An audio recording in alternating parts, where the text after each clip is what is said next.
Racist millionaire accuses a teenage girl of stealing his $100,000 watch. Right after being sentenced to the electric chair, something happened that left everyone speechless. Jonathan Michael was a man who exuded power and coldness in every gesture. A widower for over a decade and father to a deceased son, he built a business empire that included mansions, luxury cars, and an enviable collection of watches, his true obsession. Despite his wealth, Jonathan was a bitter and solitary figure, unable to see people as anything more than disposable pieces in his game of control. He treated his employees with disdain, seeing them as mere tools to maintain his impeccable lifestyle. Among them, Margaret suffered the most. Black, humble, and dedicated, she was frequently the target of racist insults that Jonathan delivered with the ease of someone who had never known the word consequence. Margaret had worked at the mansion for years, and despite the abusive treatment, she stayed on the job to support her teenage daughter, Samantha, who was 16. The days were long and heavy, but Margaret clung to the hope that one day life could be kinder to them. In this oppressive environment, she always tried to shield Samantha from the difficulties she faced. However, one day Margaret found herself in an unusual situation. Jonathan Michael was out of town, and the chance to bring Samantha to see where she worked became irresistible. With Jonathan absent, the mansion seemed to breathe a sigh of relief. The staff spoke softly, but for the first time in a long time, their voices did not tremble. Margaret knew she was breaking a rule by bringing Samantha, but the young girl had never seen anything so grand. Upon entering the mansion, Samantha's eyes widened at the sight of the crystal chandeliers, walls adorned with artwork and sumptuous furniture. Everything seemed straight out of a fairy tale, a world completely different from the modest apartment where they lived. Fascinated, Samantha wandered the wide corridors and observed the staff in their immaculate uniforms. Every detail of the mansion was a reflection of Jonathan's fortune, but also of his need to control everything and everyone. Margaret, with a worried look, cautioned her daughter not to touch anything, knowing that any slip-up could be fatal for both of them. While Samantha admired the inner garden, Margaret continued her work, ensuring every corner of the house was spotless for the boss's return. Time flew by as Samantha explored the mansion's details with a mix of curiosity and enchantment, but the tranquility didn't last long. Jonathan Michael returned earlier than expected, and the sound of his firm footsteps echoed through the hallways, slicing through the air like a blade. Upon seeing Samantha, Jonathan did not hide his displeasure. His eyes narrowed, and his cold tone made everyone present in the room shrink back. "Who is this girl? What is she doing in my house without my permission?" he roared, his voice reverberating off the marble walls. Margaret, trying to control the tremor in her hands, explained that this was her daughter and that she had brought her to spend time together while she worked, but Jonathan didn't want to hear explanations. "This is unacceptable," he raged. He looked at Samantha with an expression of disgust, as if her presence defiled the purity of the place he so cherished. Without wasting time, he issued a severe reprimand to Margaret, making it clear that she would deeply regret bringing a stranger into his home. Margaret, ashamed and frightened, just lowered her head, knowing that any word she said would only increase Jonathan's ire. The day dragged on heavy and tense at the mansion.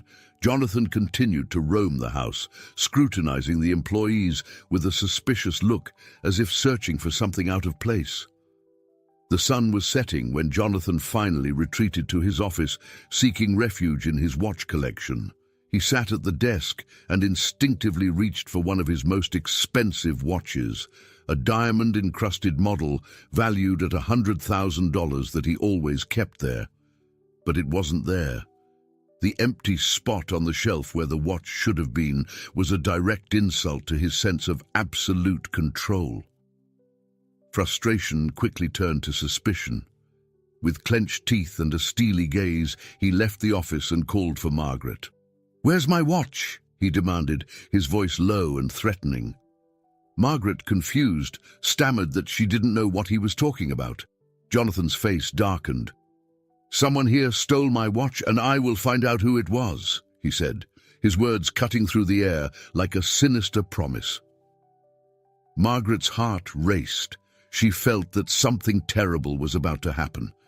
The atmosphere at Jonathan Michael's mansion, already tense since his unexpected return, turned into a storm of tension and fear. Still furious over the discovery of his missing diamond watch, Jonathan wasted no time taking drastic measures. Phone in hand, he called the police, reporting the theft with the coldness of someone who feels no remorse. The news of the theft quickly spread through the corridors, and the mansion, which recently seemed like a fairy tale palace in Samantha's eyes, now felt like a labyrinth of uncertainty and dread. Margaret, her heart pounding, watched the police arrive in cars that quickly surrounded the property. They entered with authority, bringing an air of intimidation that made all the staff cower. Jonathan, with a barely disguised, triumphant smile, approached the chief of police, pointing to the missing watch as if it were evidence of personal betrayal. "It's a unique diamond watch. It's worth $100,000, he said, making clear the value of the item, but also the weight of his suspicion. The police began to search the mansion piece by piece, employee by employee. No one was immune to the thorough search. Everyone's belongings were turned inside out. Margaret, nervous, held Samantha's hand as they waited. She repeated to her daughter that everything would be fine, but the words felt hollow, unable to calm the growing fear.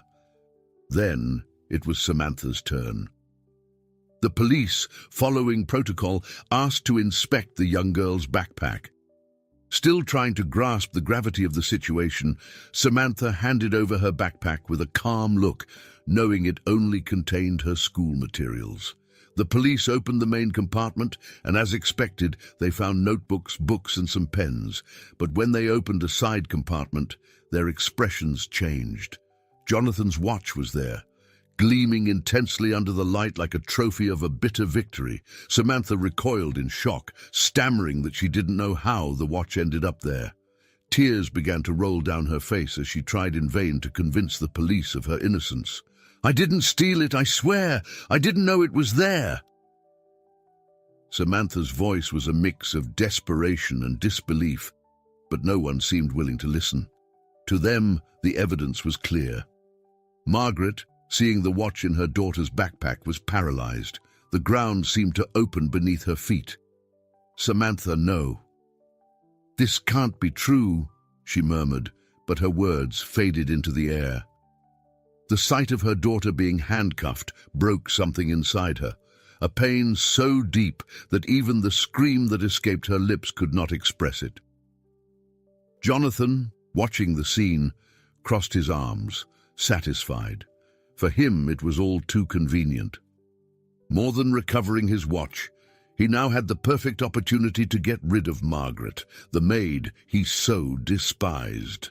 "I warned you that you would regret bringing that girl into my house," Jonathan said with icy calm, his voice cutting like a knife. Without giving Margaret a chance to defend herself, he fired her in front of everyone, emphasizing that he didn't want to see her or her thieving daughter in his mansion ever again. Margaret, speechless, just watched as Jonathan destroyed everything she had fought to build. As the police took Samantha to the station, Margaret tried to follow the car but was prevented. A sense of helplessness overcame her as she watched her daughter being taken to a fate she never could have imagined for Samantha. Unemployed and with her daughter accused of a serious crime, Margaret felt her world collapsing. Every step she took seemed to sink her deeper into the quicksand of injustice. She returned to the mansion gate, where the staff, still in shock, watched the scene with sorrow. No one dared to raise their voice against Jonathan, and the silence was a cruel reminder of his power over everyone there. Margaret, with tears in her eyes and a broken heart, murmured to herself, "This can't be the end. I will prove my daughter's innocence. I will do whatever it takes." But the words sounded fragile. Margaret knew she was fighting against a powerful adversary who used his wealth and influence to crush anyone in his path. Despair set in, a heavy shadow that threatened to smother any hope of justice. Margaret, alone and without resources, looked toward the horizon, trying to find a glimpse of light in the midst of the darkness. The police station was a cold, impersonal, and oppressive place, a perfect reflection of the nightmare Margaret and Samantha were living. Samantha, despite her age, was placed in an improvised cell, separated from the adults, but still surrounded by dirty walls and bars that seemed to close her in a fate with no way out. The young girl couldn't stop trembling, not only from the cold of the room, but from the overwhelming fear of what was to come. She felt small and defenseless, unable to understand how her life had changed so drastically in such a short time. Margaret, outside, was in a state of shock. With every passing hour, the weight of reality seemed to sink even more on her shoulders. She couldn't get the image of her daughter being handcuffed like a dangerous criminal out of her mind. The feeling of helplessness was suffocating. Every time she tried to speak with a police officer or official, she was met with indifference or disdain. To them, Samantha was already marked as guilty, and Margaret was just another desperate mother trying to change what seemed inevitable. Without financial resources, Margaret secured a public defender for Samantha. Raphael, a young, newly graduated lawyer, took on the case more out of idealism than experience. He still believed he could make a difference, that he could bring justice to those without a voice. Upon meeting Margaret and Samantha, Raphael saw in them a reflection of all the injustices that motivated him to pursue law. He promised to fight with all his might, but Margaret saw in his eyes the insecurity of someone who didn't yet know the weight of the system. While Raphael prepared the case, Jonathan Michael, from the comfort of his mansion, moved his pieces with precision. He knew exactly how to use his influence to tip the scales of justice in his favor. He called in his lawyers, experts at manipulating the system, and gave clear orders. Samantha should receive the maximum punishment without any chance of clemency. For Jonathan, the goal was not just to punish the young girl, but also to send a message to everyone. No one challenges Jonathan Michael without facing the consequences. In the days following Samantha's arrest, Raphael dedicated himself to reviewing the case with attention. He spent sleepless nights going over every detail of the testimonies, trying to find something that could turn the tide in Samantha's favor. But the scenario seemed bleak.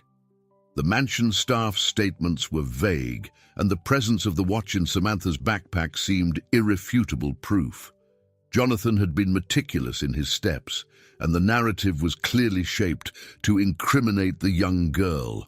Margaret, on the other hand, spent her days trying to visit Samantha and offering as much comfort as she could through the bars. She held her daughter's hands, murmuring promises that everything would be okay, even when her own faith was fading. The conditions at the police station were harsh, and Samantha, who had never faced anything like this, seemed to wither away each day. The face that was once full of life now showed signs of exhaustion and fear. Raphael, in his investigations, began to notice inconsistencies in Jonathan's statement. Something didn't fit, a small discrepancy in the timeline that could be the key to changing the course of the trial. Jonathan claimed to have seen the watch shortly before it disappeared, and that Samantha was in the house at that exact moment. However, Raphael managed to verify with other employees that Jonathan had spent a considerable amount of time in the office before leaving and returning to the room where Samantha was. This interval could be crucial, but it was still insufficient to prove any direct manipulation. As Raphael tried to piece things together, Jonathan continued to increase the pressure. He used his connections to speed up the process, ensuring that Samantha would be judged quickly, preferably without much time for defense. Every move he made was an attempt to crush any hope Margaret had, making her feel the weight of her mistake in challenging his power. For Jonathan, this was not just about a watch. It was about control, about keeping his world in order and his rules intact. The feeling of helplessness that permeates Margaret as she watches her daughter being swallowed by a system that seems to have no room for justice or compassion. Raphael, despite being inexperienced, feels the weight of his responsibilities, but also the urgency to fight against an opponent who plays dirty and without scruples. He knows he needs more than just goodwill to balance the forces against Jonathan Michael. But for now, all he has are his convictions and the determination not to let another young girl be wronged. Margaret, for her part, feels lost. Each passing day is a cruel reminder that the system is on Jonathan's side. But deep in her pain, she finds a small spark of resistance. She cannot give up on Samantha, not now, not ever. Raphael promises Margaret that he will do everything possible and impossible to prove Samantha's innocence, even knowing that the road ahead is filled with almost insurmountable obstacles. Margaret and Raphael's fight against Jonathan Michael is just beginning, and the initial despair begins to turn into a fierce determination to fight against the growing injustices. The courtroom was packed, and the atmosphere was dense, almost suffocating. Everyone present seemed to feel the weight of the decision that was about to be made. Judge Vitor Gimenez, with his stern demeanor and imposing posture, presided over the trial with a rigidity that made it clear his intolerance for crime. Jonathan Michael, sitting beside his lawyers, maintained a calculated, cold expression, confident that everything would go as planned. Margaret watched her daughter Samantha, seated on the defendant's bench, and felt her heart tighten with every passing moment. The young girl was pale, her hands trembling slightly as she tried to keep her composure. For Samantha, the trial was not just about her innocence, but about trying to understand how her life fell apart so quickly. Raphael, the young lawyer who had taken on her defense, stood by her side, trying to convey confidence, although he himself felt the overwhelming weight of the circumstances. Jonathan's lawyers were relentless in their closing arguments. They painted a picture of Samantha as an opportunistic delinquent, ready to take advantage of the slightest chance to steal. They reinforced the narrative of the watch's value, insinuating that Samantha had premeditated the theft, taking advantage of the trust Jonathan supposedly placed in his staff. With every word, Samantha's image as a victim faded, replaced by the image of a criminal who needed to be exemplarily punished. When it was Raphael's turn, he stood up and did his best to highlight the inconsistencies in the case, emphasizing that Jonathan Michael's version had gaps and that the image of Samantha as a thief made no sense to anyone who knew her. He pointed out the absurdity of someone so young and without a criminal record trying to commit theft in a place where she would immediately be a suspect. Raphael appealed to logic and reason, but each argument seemed to hit an impenetrable wall: the influence and power of Jonathan Michael. Judge Vitor listened to everything attentively, his face giving little away about what he was thinking. He was known for his harshness and tendency to impose the severest sentences whenever possible, and Samantha's case seemed to be heading for another such example. Margaret could barely breathe as the judge began to speak, her eyes fixed on the man who would soon decide her daughter's fate. "The court has carefully examined all the evidence and heard the arguments of the parties involved," began Judge Vitor, his voice echoing through the room, bringing an even more oppressive silence.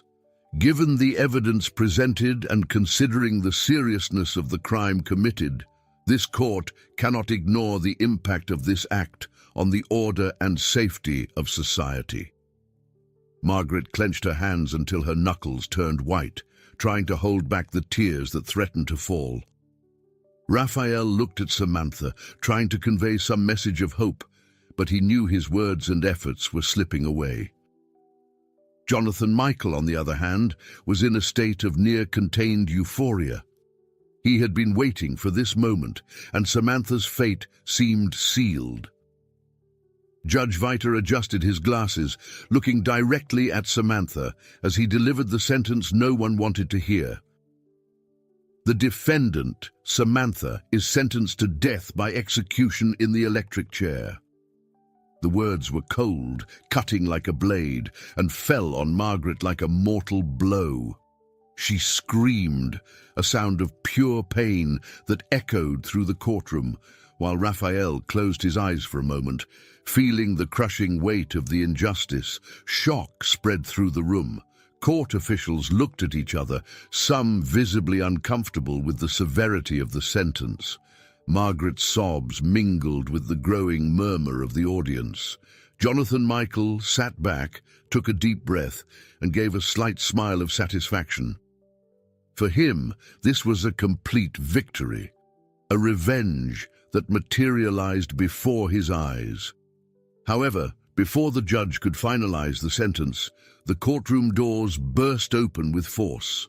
A man entered hurriedly, with determined steps and a resolute gaze that immediately captured everyone's attention. The murmurs hushed, and all eyes turned to the figure crossing the courtroom. Jonathan Michael, upon seeing the man, froze, his face losing all color. It was Joshua, his son, whom everyone believed to have been dead for years. "I am Joshua Michael," said the man, his voice firm and resonant, breaking the absolute silence that had taken over the room, "and I am here to tell the truth about what really happened at my father's mansion." The revelation fell like lightning, shocking everyone present and creating a wave of murmurs and exclamations of surprise. Judge Vita looked at Joshua with a mix of surprise and skepticism, while Jonathan Michael just stared, unable to process what was happening. Joshua continued, explaining that he and his mother Olivia had fled to escape Jonathan's abuses, forging their deaths to ensure they were never found. He detailed the years of suffering under Jonathan's control and how they decided to disappear to protect themselves. Joshua explained that Raphael, during his investigation, had managed to find him and convince him to return to expose Jonathan's lies, especially upon discovering that Samantha was about to be unjustly condemned. Joshua's words were a devastating blow to Jonathan Michael, who until then had controlled the trial with a firm grip. The revelation that his son was alive and, even more so, willing to expose his crimes, drastically altered the atmosphere of the courtroom. Judge Viter, after hearing Joshua, decided that the court would need a recess to assess the new situation. The judge eventually ordered a break as Margaret rushed to embrace Samantha, crying with relief and disbelief. Joshua, now beside Raphael, offered his support and a promise that the truth would be revealed. Jonathan Michael, sitting, looked around with a mix of fury and despair, realizing that the control he believed he had was slipping from his hands. Joshua's presence in the courtroom not only reversed the expectations of the case, but paved the way for the revelation of even deeper truths that promised to dismantle the carefully constructed facade of Jonathan Michael. Joshua's return had shaken the foundations of the case, and now all eyes were on what would come next. Judge Vito Gimenez, who had already demonstrated his toughness, seemed even more focused as he watched the events unfold. He knew Joshua's testimony could change everything, and the weight of that possibility hung over the room like a heavy cloud. Joshua took the witness stand, his imposing and resolute presence contrasting with the somber atmosphere of the courtroom. He began his testimony, describing the abuses he and his mother Olivia suffered at the hands of Jonathan Michael. He spoke about the oppressive control, the fits of rage, and the constant fear that accompanied them. Every word from Joshua was like a sharp blade, revealing Jonathan's true nature to everyone. He explained that to free themselves, he and Olivia had faked their deaths and fled to a distant country, living under new identities to escape Jonathan's shadow. As Joshua told his story, the murmurs among the audience grew. The shock and outrage were palpable, and even Jonathan's lawyers seemed destabilized by the unexpected turn of events. Jonathan Michael, who had maintained a facade of control until now, was visibly disturbed, his face contorted in an expression of anger and disbelief. He never expected Joshua to reappear, much less to destroy him publicly. After Joshua's testimony, Raphael stood up, holding in his hands the final piece that could seal Jonathan's fate. He approached the judge with renewed determination. "Your Honor, I would like to present new evidence that corroborates Mr. Joshua Michael's testimony and unequivocally demonstrates Samantha's innocence." Raphael displayed a flash drive containing security footage obtained with the help of the mansion employees who had been victims of the same abuse of power that Joshua described. With Judge Vita's permission, the footage began to play in the courtroom. The recordings were clear and detailed, showing Jonathan Michael in the office, examining the diamond watch with a calculating look. Then he walked to the hallway where the employees' backpacks were lined up. Jonathan picked up a backpack identical to Samantha's and placed the watch inside, meticulously adjusting it to make it appear natural. The footage continued, showing Jonathan returning to the main room and shortly after calling the staff to announce the watch's disappearance. The courtroom fell into absolute silence as everyone watched the footage. The revelation was a direct blow to the narrative Jonathan had constructed. The whispers of astonishment soon turned into murmurs of indignation. Margaret, her eyes fixed on the screen, felt a mix of relief and anger growing inside her. Samantha, upon seeing the footage, finally let the tears she had been holding back flow, her emotions finally overflowing. Jonathan Michael, confronted with irrefutable proof of his own setup, could not hide his expression of shock and fear. For the first time, he was at a loss for words. His mask of control and coldness crumbled before everyone, revealing the desperate and vindictive man he had always been. Jonathan's lawyers, who had defended the case confidently until that moment, were now in an untenable position, unable to refute the overwhelming evidence presented by Raphael. Judge Vitor, who had maintained a reserved demeanor, seemed deeply impressed. He paused for a long moment before speaking, weighing the impact of the new evidence. The room awaited intense silence as the judge began to speak again. "In light of the new evidence presented and the testimony of Mr. Joshua Michael, this court finds that the charges against Samantha were deliberately fabricated by Mr. Jonathan Michael." The judge's voice was firm, carrying the authority that the situation demanded. The judge continued, now directing his gaze to Jonathan Michael, who seemed diminished in his chair. "Mr. Jonathan Michael, the court orders your immediate arrest on charges of perjury, falsification of evidence, and abuse of power. Your crimes against the young Samantha and your own son are unacceptable and will be judged with the full rigor of the law." The police, who were on standby, approached Jonathan, handcuffing him without ceremony. Jonathan, who had always believed he was above everyone, was now being taken away like a common criminal, exposed and disgraced before all. The accusation against Samantha was officially revoked, and the judge declared her innocent of all charges. Margaret's tears flowed freely as she hugged Samantha, feeling a relief that seemed impossible minutes earlier. Raphael, though still new to the profession, had proven his worth by bringing the truth to light and saving Samantha from an unjust fate. Margaret, still sobbing with emotion, thanked Raphael and Joshua, who had proven to be true heroes amid the chaos. Joshua, watching Jonathan being led away, felt a complex mix of emotions. There was revenge, yes, but also a deep sorrow for the father he never truly knew. However, he knew that justice had been done, and that the truth had finally prevailed over Jonathan Michael's lies and manipulations. Jonathan, now being escorted out of the courtroom, a defeated man without the power he so prized, For Margaret, Samantha, and Joshua, the road ahead was one of rebuilding and renewal, with the certainty that even in the face of the greatest adversities, truth and justice can triumph. The beginning of Jonathan Michael's downfall marked not just the end of a tyrant, but also the rebirth of lives he had tried to destroy. Jonathan Michael's imprisonment ushered in a new era for everyone involved. With the former patriarch incarcerated, the mansion that had once been a symbol of oppression and control now had a new owner, Joshua.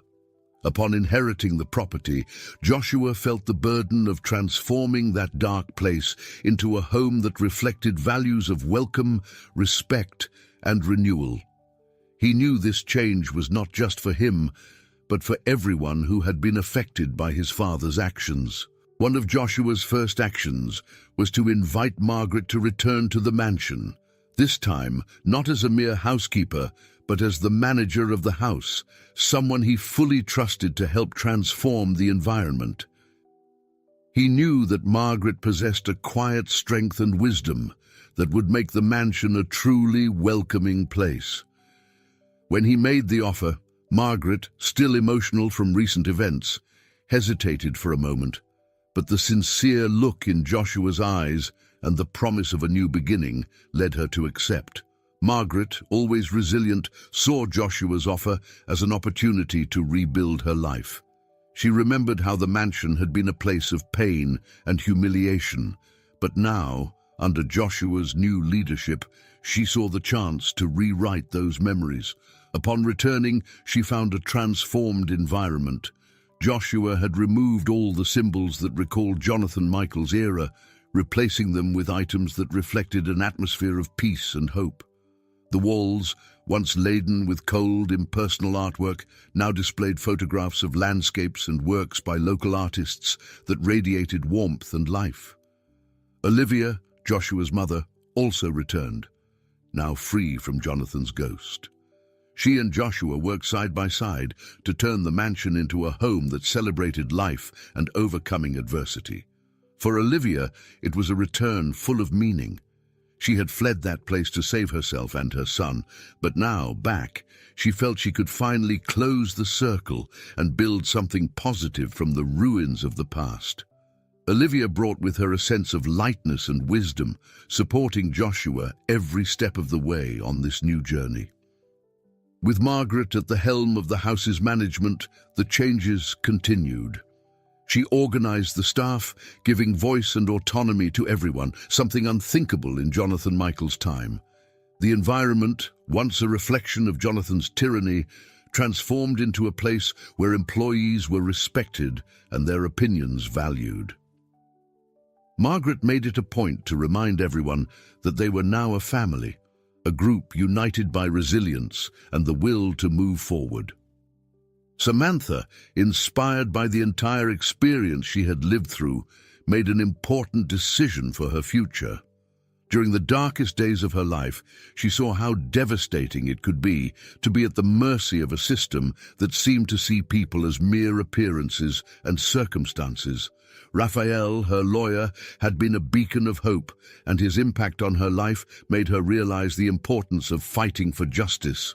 With the support of her mother and Joshua, Samantha decided to study law, with the dream of becoming a lawyer who could help other people who, like her, needed a voice. Samantha's decision brought a new spark to her eyes. She dedicated herself to her studies with a determination that surprised everyone. Joshua and Olivia supported her journey, helping with everything she needed to achieve her goal.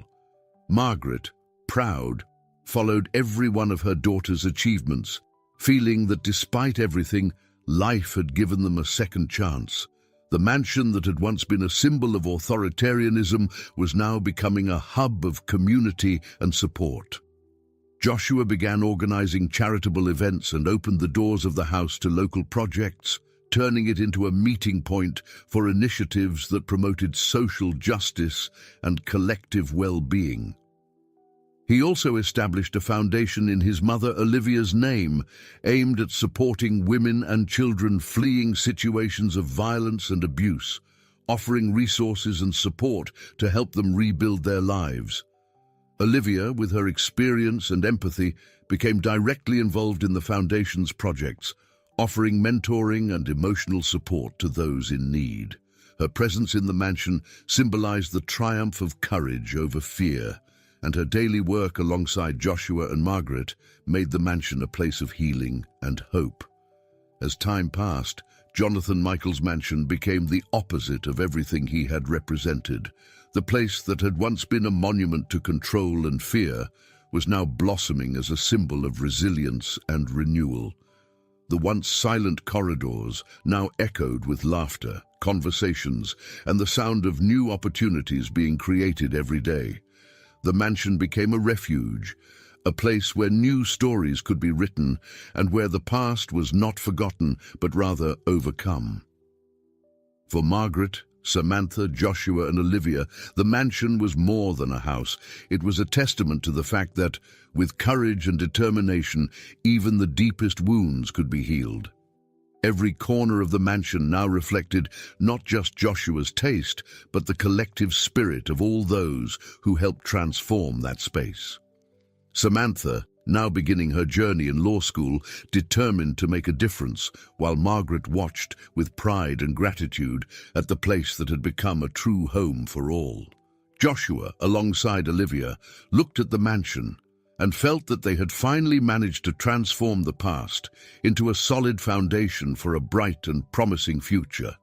Jonathan Michael's mansion, now full of life and purpose, stood as a testament to the power of renewal and the strength to rebuild. With Jonathan Michael imprisoned and awaiting trial, life for Margaret, Samantha, Joshua, and Olivia began to take a new course. The days that followed were marked by adaptation and renewal, driven by a collective pursuit of justice and the desire to rebuild their lives away from the dark shadow left by Jonathan. Jonathan Michael's trial became a major public interest event. The image of the powerful and untouchable businessman had been undone, and now he stood before the law, facing the consequences of his actions. During the trial, new witnesses came forward, including former mansion employees and business associates, who shared accounts of how Jonathan manipulated, abused, and exploited everyone around him. The evidence against him was overwhelming, and his attempt to maintain any semblance of dignity was quickly undone by the weight of testimonies and evidence.